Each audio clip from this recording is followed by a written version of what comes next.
Assalamualaikum warahmatullahi wabarakatuh. Selamat pagi, salam sejahtera bagi kita semua. Kepada yang terhormat Bapak Hadi Barokam Fajar Sidik selaku dosen pengampu metodologi penelitian, dengan saya Erika Yusi Firdaus, NIM 231252308 dari Prodi D3 Farmasi. Pada kesempatan kali ini, saya akan mempresentasikan seminar proposal karya tulis ilmiah saya dengan judul Uji Aktivitas Antibakteri Sediaan Sabun Padat Kulit Kopi Robusta, Caffea canephora terhadap Propionibacterium acne. Dengan latar belakang yang saya ambil, yaitu yang pertama sabun. Sabun ini merupakan surfaktan yang dapat dipakai untuk membersihkan kotoran dan juga sisa kosmetik pada kulit. Yang dimana pentingnya pemilihan produk sabun dengan bahan aktif tertentu itu sangat berpengaruh dalam menjaga kesehatan ataupun kebersihan kulit dalam memberikan terutama perlindungan pada bakteri. Kulit kopi robusta ini merupakan salah satu bahan yang dapat digunakan sebagai antibakteri, yang di mana kulit kopi robusta ini mengandung asam klorogenat, kafein, trigonelin, tanin, alkaloid, saponin, dan juga terpenoid yang memiliki efektivitas sebagai antibakteri. Hal tersebut sudah terbukti pada penelitian dari Ishimura tahun 2023 yang sudah terbukti menghambat pertumbuhan gram positif maupun gram negatif dengan mekanisme yang dimiliki oleh kandungan-kandungan pada kulit kopi robusta tersebut. Pada penelitian Soliha tahun 2021, kulit kopi atau Cascara Robusta itu memiliki kandungan polifenol yang lebih tinggi daripada Arabica, yaitu 2,65 sampai 8,09 mg per gram.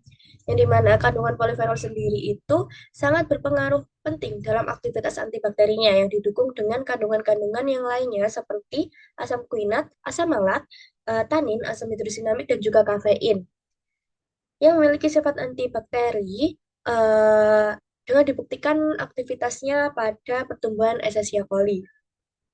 Pada penelitian Dewi tahun 2023, ekstrak dan fraksi etil asetat kulit kopi robusta itu memiliki efektivitas antibakteri, terutama pada bakteri Staphylococcus aureus dan juga Escherichia coli, yang dimana aktivitas-aktivitas tersebut tidak luput juga merupakan peran dari kandungan yang terdapat kulit kopi robusta. Yang pertama yaitu senyawa fenolik, senyawa alkaloid, yang ketiga ada saponin. Senyawa fenolik ini dapat mengaktifasi enzim pada sel bakteri, sehingga protoplasma pada bakteri tersebut dapat diendapkan sehingga menjadi toksik. Dan senyawa fenolik ini dapat merusak dan menembus dinding sel, sehingga dapat mengakibatkan kebocoran pada sel bakteri. Yang kedua yaitu senyawa alkaloid. Senyawa alkaloid pada kulit kopi robusta ini dapat merusak lapisan peptidoglykan sel bakteri sehingga dapat menyebabkan lisis pada bakteri tersebut. Yang ketiga yaitu saponin. Saponin ini dapat mendenaturasikan protein pada bakteri sehingga dapat bakteri tersebut menjadi tidak stabil. Nah, berdasarkan kandungan-kandungan yang terdapat pada kulit kopi robusta tersebut, diharapkan pula memiliki aktivitas antibakteri, terutama pada bakteri Propionibacterium acne, yang dimana Propionibacterium acne ini merupakan bakteri penyebab jerawat yang termasuk bakteri gram positif yang dapat memicu terjadinya peradangan jaringan dan penyumbatan pori-pori kulit. Hal tersebut terjadi karena Propionibacterium acne ini dapat memproduksi asam propionat dan juga asam asetat yang dapat menyebabkan peradangan jaringan pada kulit dan penyumbatan pori-pori kulit sehingga dapat menimbulkan jerawat. Pada penelitian Andita tahun 2023 dengan judul Formulasi dan Evaluasi Sifat Fisik Sediaan Sabun Padat Kulit Kopi Robusta dengan variasi konsentrasi VCO atau Virgin Coconut Oil dengan menggunakan bahan aktif kulit kopi robusta itu dengan konsentrasinya 5,5% belum memiliki hasil uji antibakteri. Maka dari itu, saya selaku peneliti itu tertarik untuk mengetahui atau menguji sifat antibakteri yang didapat oleh sabun pada kulit kopi robusta tersebut dengan metode pengukuran diameter zona hamba, terutama pada bakteri Propionibacterium acne. Berikut merupakan rumusan masalah dan tujuan penelitian yang saya gunakan. Yang pertama, rumusan masalahnya yaitu apakah sabun penat kulit kopi robusta Caffeia canephora efektif menghambat pertumbuhan Propionibacterium acne? Yang kedua, apakah sabun penat kulit kopi robusta Caffeia canephora ini memiliki aktivitas antibakteri yang lebih baik dibandingkan sabun padat GF sulfur terhadap Propionibacterium acne? Dengan tujuan umumnya, mengetahui efektivitas sabun penat kulit kopi robusta Caffeia canephora pada pertumbuhan bakteri Propionibacterium acne. Dan tujuan khususnya yaitu ada dua. Yang pertama, mengetahui efektivitas sabun penat kulit kopi robusta pada pertumbuhan bakteri Propionibacterium acne. Yang kedua, mengetahui aktivitas sabun penat kulit kopi robusta Caffeia canephora yang dibandingkan dengan sabun padat CF sulfur terhadap Propionibacterium acne. Berikut merupakan manfaat penelitian yang saya gunakan, yaitu manfaat bagi peneliti, manfaat bagi institusi, dan manfaat bagi masyarakat. Manfaat bagi peneliti yaitu dapat memberikan bukti ilmiah dan pengetahuan baru mengenai aktivitas antibakteri sediaan sabun padat Glucopyr robusta Coffea carnivora pada pertumbuhan bakteri Propionibacterium acne. Yang kedua, manfaat bagi institusi atau pendidikan yaitu hasil penelitian ini dapat menjadi sumber informasi sebagai bahan pembangunan pengobatan dalam bidang medis yang berasal dari bahan alam. Yang selanjutnya, manfaat bagi masyarakat dapat digunakan sebagai alternatif pengobatan dengan memanfaatkan kulit kopi robusta untuk mengatasi penyakit kulit yang disebabkan bakteri, terutama Propionibacterium acnes. Berikut merupakan kerangka konseptual dan juga hipotesis yang saya gunakan, yang dimana kerangka konseptualnya itu variabel bebas, sediaan sabun padat serbuk kulit kopi robusta, dengan variabel terikat yang dipengaruhi oleh variabel bebas, yaitu aktivitas antibakteri terhadap Propionibacterium acnes yang saya teliti yaitu daya hambatnya, dengan variabel antara yang dapat memperkuat ataupun memperlemah, yaitu ada alkaloid, saponin, dan juga terpenoid, dengan variabel kendali, ada jenis media, suhu, pH, dan juga waktu. Dengan jenis media yaitu Malar-Hinton agar atau MHA, yang dimana media tersebut merupakan media spesifik pada Propionibacterium acnes, sehingga nanti dapat dipastikan bakteri yang tumbuh di media itu merupakan bakteri Propionibacterium acnes dengan suhu 37 derajat Celcius dengan pH 7 dan waktu 24 jam. Dengan hipotesis yang saya gunakan yaitu yang pertama, diduga sabun padat kulit kopi robusta Coffea carnivora efektif menghambat pertumbuhan Propionibacterium acnes. Yang kedua, diduga aktivitas sabun padat kulit kopi robusta Coffea carnivora lebih baik dibandingkan sabun padat CF sulfur terhadap Propionibacterium acnes. Berikut merupakan desain penelitian yang saya gunakan, yang dimana penelitian ini merupakan penelitian eksperimental, yaitu true experimental design dengan post-test only control, yaitu rancangan post-test dengan kelompok kontrol, yang dimana true experimental ini merupakan penelitian dengan observasi di bawah kondisi buatan. Jadi, kondisi tersebut sudah dibuat dan dirancang oleh peneliti. Yang dimana tahap awal yang saya lakukan yaitu penyiapan sampel pembuatan sediaan sabun padat kulit kopi robusta, yaitu selanjutnya preparasi kontrol positif dan juga kontrol negatif. Kontrol positif yang saya gunakan yaitu sabun padat CF sulfur, dengan kontrol negatif yang saya gunakan yaitu Aquades. Semua variabel diberikan perlakuan dan yang nantinya akan diobservasi pengukuran zona hambatnya. Selanjutnya merupakan kerangka kerja yang saya gunakan nanti. Yang pertama yaitu determinasi tanaman kulit kopi robusta.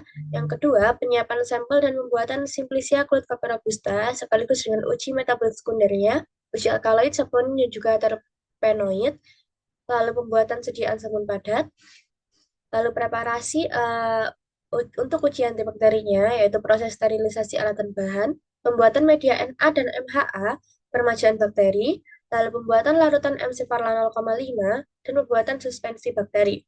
Setelah itu, diuji aktivitas antibakterinya dan dihasilkan data yang akan dikumpulkan pada LPD dan dianalisis datanya. Untuk uji antibakteri yang saya lakukan nanti diambil sebanyak 0,1 ml atau 100 mikroliter larutan biakan aktif bakteri, lalu dimasukkan ke dalam cawan Petri steril dengan ditambahkan 8 ml media MHA yang telah dicairkan, lalu dihomogenkan bakteri dan media MHA dengan cara digoyang membentuk angka 8 dan dibiarkan hingga memadat. Lalu, untuk preparasi kertas cakramnya, eh, yang pertama direndam kertas cakram berdiameter 6 mm selama 30 menit dalam sabun padat kulit kopi robusta sebanyak 0,1 ml atau 100 mikroliter pada kaca arloji. Nah, untuk perlakuan kontrol, direndam kertas cakram diameter 6 mm selama 30 menit dalam larutan sabun CF sulfur sebanyak 0,1 ml atau 100 mikroliter sebagai kontrol positif dan Aquada sebanyak 0,1 ml 100 mikroliter sebagai kontrol negatif pada kaca arloji. Setelah itu, diletakkan kertas cakram di atas permukaan media bakteri menggunakan pinset. Lalu, cawan Petri yang sudah diberi pelakuan diinkubasi pada suhu 37 derajat Celcius selama 24 jam. Dan diukur zona bening yang terbentuk di sekitar kertas cakram menggunakan jangka sorong. Dan uji tersebut dilakukan sebanyak 3 kali replikasi. Yang selanjutnya itu pengukuran zona hambat yang saya gunakan. Ini ada dua, ada zona hambat yang berbentuk lingkaran dan juga zona hambat yang berbentuk lonjong. Zona hambat yang berbentuk lingkaran dengan rumus LZ yang dimana LZ itu merupakan zona hambat sama dengan LAV, luas zona hambat dengan kertas cakram dikurangi dengan LD atau luas diameter kertas cakram. Yang kedua yaitu zona hambat yang terbentuk lonjong seperti pada PowerPoint yang saya tampilkan dengan rumus yang digunakan yaitu A plus B dibagi menjadi dua, yang dimana A merupakan diameter terpendek dan B merupakan diameter terpanjang. Tempat dan waktu penelitian saya yaitu berada di Laboratorium Mikrobiologi Politeknik Kesehatan Jember dengan waktu mulai bulan September tahun 2025 sampai Agustus 2026. Dengan populasi dan sampel yang saya gunakan, populasinya itu sabun padat ekstrak kulit robusta Coffea carnivora pada Propionibacterium agnes. Dengan sampel yang saya gunakan yaitu total sampling semua sabun padat ekstrak kulit robusta Coffea carnivora pada konsentrasi 5,5%. Yang dimana total sampling ini bermaksud semua populasi itu masuk ke dalam sampel. Berikut merupakan definisi operasional yang saya gunakan pada penelitian saya. Yang pertama yaitu aktivitas antibakterinya dengan diamati zona bening yang terbentuk di sekitar kertas cakram yang menunjukkan bahwa uh, kategori dan kriteria yang saya gunakan dari Emelda tahun 2021 ada kategori lemah, sedang, kuat, dan sangat kuat. Untuk lemah itu kurang dari 5 mm, sedang 5 sampai 10 mm, kuat 10 sampai 20 mm, dan sangat kuat lebih dari 20 mm. Alat dan cara mengukurnya menggunakan jaga sorong dengan parameternya ordinal. Dengan variabel yang kedua yaitu sediaan sabun padat Coffea robusta dengan definisi operasionalnya menggunakan konsentrasi 5,5% dengan parameter dan skalanya yaitu nominal. Berikut merupakan alat dan bahan yang saya gunakan pada penelitian saya. Untuk data yang telah diperoleh itu dikumpulkan menggunakan lembar pengumpulan data atau LPD yang nantinya data akan diolah menggunakan SPSS 27 atau Statistical Product and Service Solution, dan data tersebut diuji normalitas terlebih dahulu menggunakan uji Shapiro-Wilk, yang dimana ketika data tersebut terdistribusi normal maka dilakukan uji one way ANOVA dan post hoc 2K untuk mengetahui kelompok yang berbeda. Dan data tersebut jika tidak terdistribusi secara normal, maka dilakukan uji Kruskal-Wallis. Berikut merupakan rencana jadwal penelitian saya yang dimulai dari September 2025 sampai dengan Agustus 2026.